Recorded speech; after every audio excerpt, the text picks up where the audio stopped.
আসসালামু আলাইকুম প্রিয় ভাই ও বোনেরা, কেমন আছেন সবাই?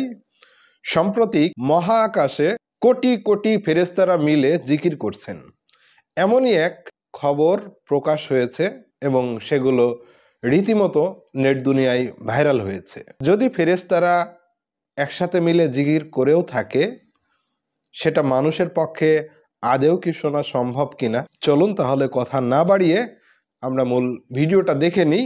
আপনি যদি ভিডিওটি প্রথম দেখে থাকেন তাহলে ভিডিওটি শেয়ার করবেন, আর নতুন দর্শক হয়ে থাকলে ভিডিওতে একটি লাইক দিতে ভুলবেন না। তাহলে চলুন আমরা প্রতিবেদনটা দেখে নিই। মহাকাশে এক রহস্যময় ধ্বনি রেকর্ড করা হয়েছে গবেষণা সংস্থা নাসা থেকে। বিজ্ঞানীদের মতে এই শব্দ অনেকটা একসঙ্গে কোটি কোটি মানুষের সঙ্গীত গাওয়ার মতো। অনেকেই শব্দকে মহাকাশে ফেরেশতাদের জিকির বলেও দাবি করছেন, কিন্তু আদৌ কি মানুষের দ্বারা ফেরেশতাদের শব্দ শোনা বা রেকর্ড করা সম্ভব? বিস্তারিত জানাচ্ছেন আরিফ হাসান।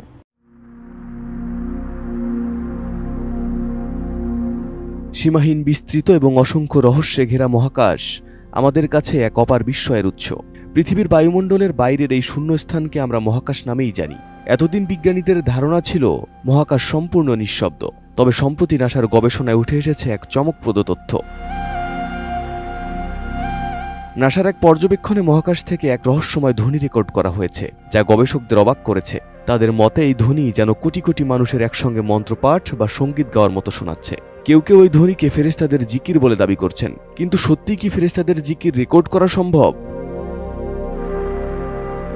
1400 বছর আগে পবিত্র মিরাজে মহানবী হযরত মুহাম্মদ সাল্লাল্লাহু আলাইহি ওয়াসাল্লাম আকাশের এক অলৌকিক ভ্রমণ সম্পূর্ণ করেন। সহিহ মুসলিম হাদিসে বর্ণিত আবু দার রাদিয়াল্লাহু আনহু থেকে জানা যায়, মিরাজ থেকে ফিরে আসার পর সাহাবারা মহানবীকে জিজ্ঞাসা করেছিলেন, ইয়া রাসূলুল্লাহ, আপনি আকাশে কি দেখেছেন, কি শুনেছেন? জবাবে নবী সাল্লাল্লাহু আলাইহি ওয়াসাল্লাম বলেন, আমি যা দেখেছি তোমরা তা দেখতে পাও না, আমি যা শুনেছি তোমরা তা শুনতে পাও না। আকাশ জুড়ে প্রচণ্ড কম্পনের শব্দ শোনা যাচ্ছে। আকাশের প্রতিটি অংশে এমনকি 4 আঙ্গুল পরিমাণ জায়গাও খালি নেই। সেখানে ফেরেশতারা সিজদায় লিপ্ত এবং তারা আল্লাহর জিকিরে মশগুল। বিগত সময়ের ধারণা ছিল আকাশ সম্পূর্ণ নীরব, কারণ সেখানে শব্দের সৃষ্টি ও পরিবহন অসম্ভব। কিন্তু আধুনিক প্রযুক্তির উন্নতির ফলে নাসার গবেষণায় জানা গেছে, মহাকাশে বিভিন্ন প্রাকৃতিক ঘটনা ও কম্পনের ফলে ইলেকট্রোম্যাগনেটিক তরঙ্গের মাধ্যমে বিশেষ ধরনের শব্দ সৃষ্টি হয়। নাসার hour universe is not silent এবং লিসেন টু দ্য ইউনিভার্স প্রকল্পে উঠে এসেছে মহাকাশের বিভিন্ন কণা ও নক্ষত্রের বিকিরণ থেকে সৃষ্ট কম্পন বা ভাইব্রেশন শনাক্ত করা সম্ভব। চন্দ্র এক্স-রে অবজারভেটরি এবং অন্যান্য দূরবীক্ষণ যন্ত্রের মাধ্যমে এই কম্পনগুলো রেকর্ড করা হয়। এরপর সেগুলো সোনিফিকেশনের মাধ্যমে শব্দে রূপান্তরিত করা হয়। সোনিফিকেশন হলো বৈজ্ঞানিক তথ্যকে শব্দে রূপান্তর করার একটি প্রক্রিয়া। মহাকাশ থেকে প্রাপ্ত ডিজিটাল সংকেতকে শব্দ তরঙ্গে রূপান্তরিত করে, যা নতুন এক অভিজ্ঞতা তৈরি করে।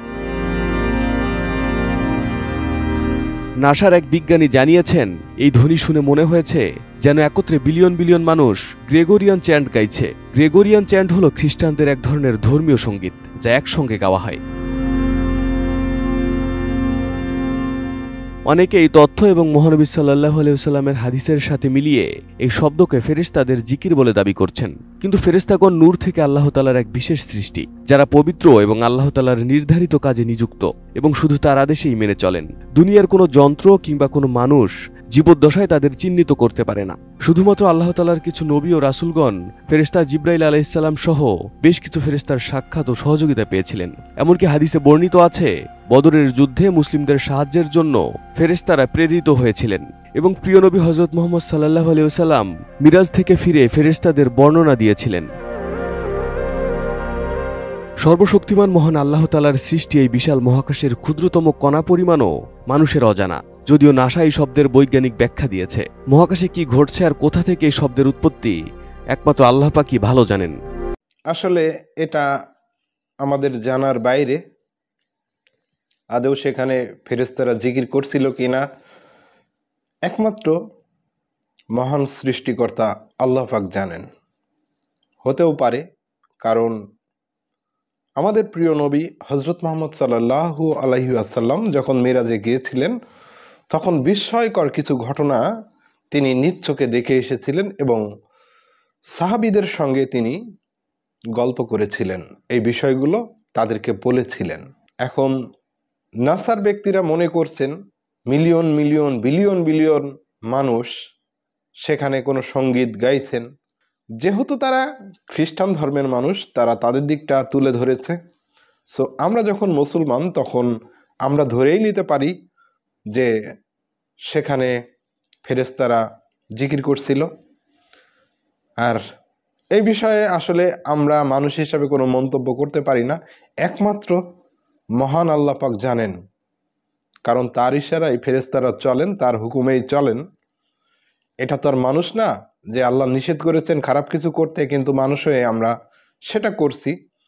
ফেরেশতাদের এরকম কোনো নীতি নাই যে আল্লাহর অবাধ্য হয়ে তারা চলবেন। ভিডিওটি শেষ করলাম। ভিডিওটি বেশি বেশি শেয়ার করে সবাইকে ইসলাম সম্পর্কে জানার সুযোগ করে দিবেন।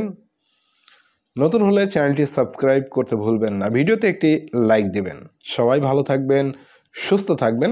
আসসালামু আলাইকুম।